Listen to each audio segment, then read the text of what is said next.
Here is my audience.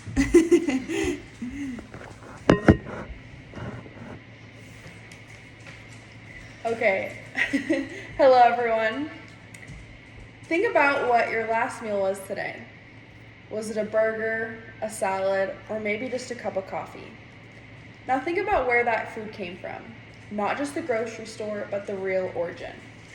Most of us consume food every day without understanding the full story behind it. A growing number of young people don't understand the basic connection between farms and their meals. In fact, according to the American Farm Bureau Foundation of Agriculture, 1 in 5 students think chocolate milk comes from brown cows.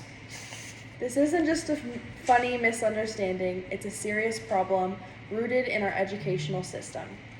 As college students preparing for our futures, we make choices daily about our food, health, and sustainability. To make informed choices and lead effectively, we must understand agriculture. Coming from a 6th-generational rancher of a cow-calf operation in rural America, I grew up working cattle, hauling hay, and helping during branding season. I've seen calves born in snowstorms and helped my family through droughts, market crashes, and wildfires. On top of that, I've seen the confusion on the faces of classmates who had no idea that food goes beyond the grocery store. This disconnect is extremely alarming. Today, I'm going to be arguing that the U.S. must implement more agricultural educational programs in K-12 schools to improve workforce readiness, food literacy, and environmental awareness. Let's start with the facts. According to Crop Care Equipment, in 2021, American farms contributed to $164.7 billion to the economy. Yet only 2% of our population works in agriculture.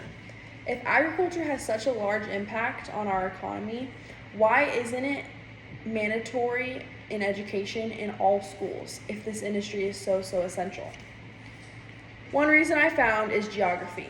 According to the U.S. Census Bureau, over 80% of Americans now live in urban areas. That means most students grow up with no direct exposure to food production. Without understanding where food comes from, we face major gaps in public knowledge. Now, why do these gaps exist?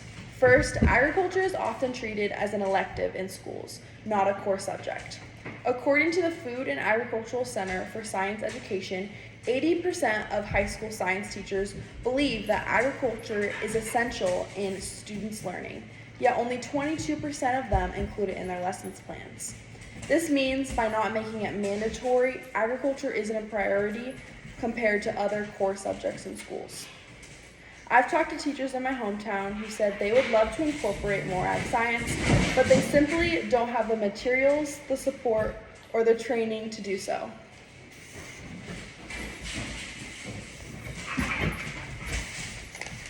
Another issue is the teacher shortage.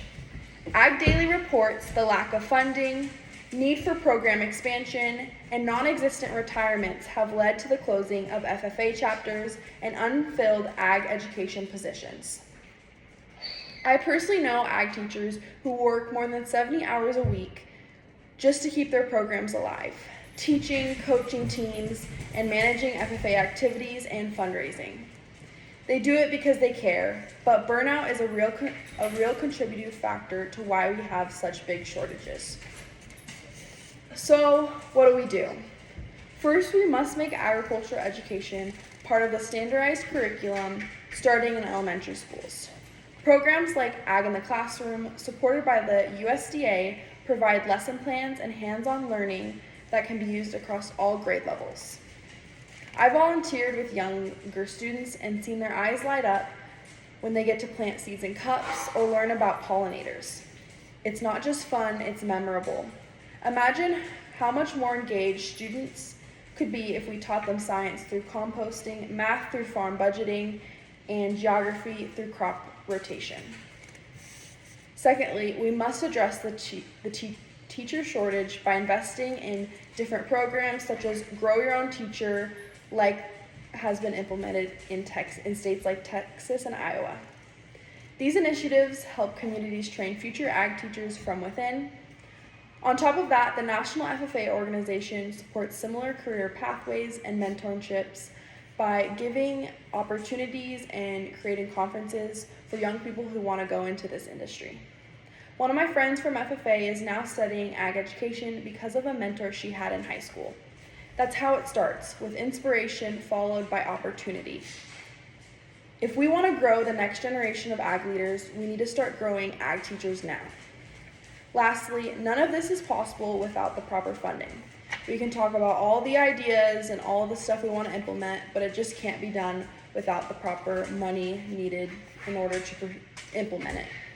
The Perkins V Act allows over $1.4 billion annually to career and technical education. Under this category falls agriculture, but schools often don't prioritize ag programs with this money.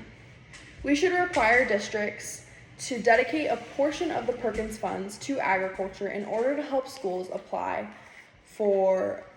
these programs as well as additional grants. Now, some people may argue we already have too many subjects to teach, there's no room for agriculture.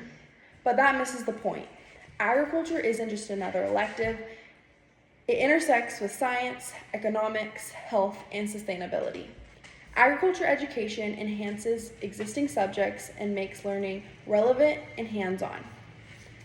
Others may say it's too expensive to implement. But remember, the funding is already there through programs like the Perkins V Act. It's about better allocation and advocacy, not more taxes. And there's a huge return on investment, which includes better food choices, stronger environmental stewardship, and a skilled workforce. The food we eat connects us all. Understanding where it comes from should not be optional. It should be life knowledge. If we truly want to prepare our students for the future, we must start teaching them about the soil beneath their feet and the people who feed the nation. Support policies that fund ag programs, volunteer with local ag literacy efforts, encourage your school boards to invest in ag education. Let's not just talk about where food comes from, let's teach it. Thank you. Okay, now I'm going to open up for any questions you may have about what I talked about today. Hadley? So what is the Perkins Act? So the Perkins Act pretty much just states that $1.4 billion every year is going to be given to, it's called like CTE programs, and that falls like the computer science, the woodworking, as well as agriculture. But the problem with that is it doesn't directly say where you put that money. So a lot of times in schools, agriculture gets missed, which is why I propose that we need to make it mandatory that agriculture gets a certain portion of that funds. Is that money per district or per state or per school? How does that money? I would have to double check, but I'm pretty sure it's per state. Okay. Yeah. Oh, it's per year.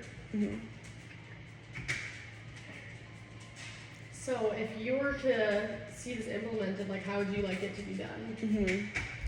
But honestly, I think it's just about like creating awareness on like agriculture is a humongous part of our nation and it's not talked about enough. I think we more need it in like in elementary schools, because that's when a lot of the times like the brain is more impressionable and it's not there. Like in high schools we do have FFA programs, not at every school, but a lot of schools do have them.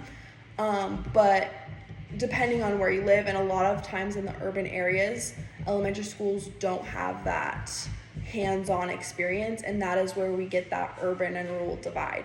So I would just like to see, like I mentioned before, there's like a whole website, it's called like Ag to Table or something like that, and it has this whole big website of different like lesson plans, different teaching lessons and stuff like that.